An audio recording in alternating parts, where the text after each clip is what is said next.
পেট্রোপণ্যের মূল্যবৃদ্ধির প্রতিবাদে সিঙ্গুরের বিধায়ক তথা মন্ত্রী বেচারাম মান্না সিঙ্গুরের বাড়ি থেকে সাইকেল নিয়ে বিধানসভার উদ্দেশ্যে রওনা দিলেন।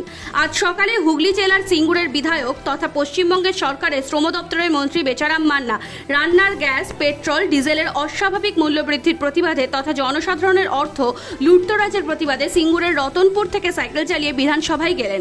এই প্রতিবাদে সাইকেল মিছিলে মন্ত্রীকে সহযোগিতা করলেন হুগলি জেলা তৃণমূল কংগ্রেসের বিভিন্ন ইউনিট। রইলেন হুগলি জেলা তৃণমূল কংগ্রেসের ছাত্র পরিষদের ইউনিট, সঙ্গী ছিলেন হুগলি জেলা তৃণমূল কংগ্রেসের আইএনটিটি সংগঠনের নেতৃত্বের একাংশ।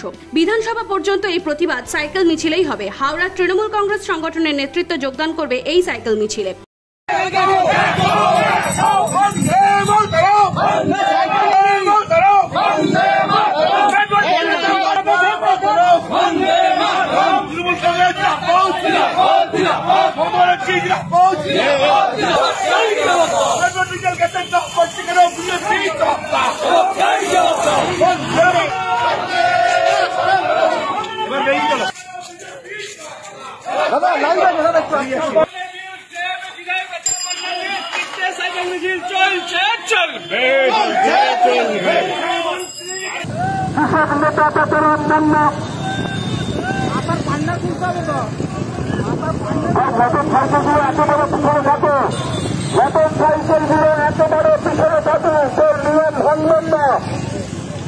মুখ্যমন্ত্রী মমতা বন্দ্যোপাধ্যায়ের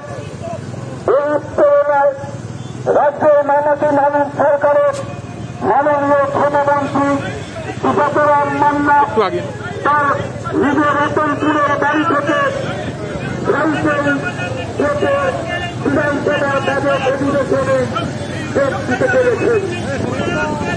কেন্দ্রীয় বিজেপি সরকার, মোদী সরকার যেভাবে প্রতিদিন পেট্রোল ডিজেলের মূল্য বৃদ্ধি ঘটাচ্ছে তার প্রতিবাদে রাস্তায় রাজ্যের শ্রমমন্ত্রী বেচারাম মান্না তার প্রতিবাদ সাইকেল চালিয়ে নিজের বাড়ি থেকে সাইকেল চালিয়ে বিধানসভার বাজেট অধিবেশনে যোগ দিতে যাচ্ছেন। সাইকেল চালিয়ে রাজ্যের শ্রমমন্ত্রী বেচারাম মান্না এই দুর্নীতির রক্ষে একেবারে বাজেট অধিবেশনে যোগ দিতে যাচ্ছে।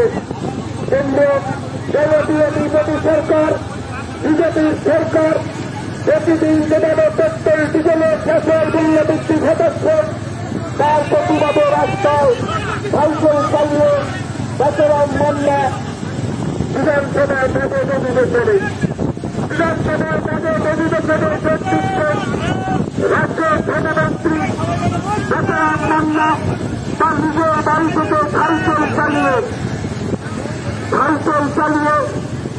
আজকে সাইকেল চালিয়ে প্রতিবাদ জানাতে, নদীর বিরুদ্ধে প্রতিবাদ জানাতে সাইকেল চেপে বিধানসভার বাজেট অধিবেশনে যোগ দিতে যাচ্ছে। Bureau report, NBTV.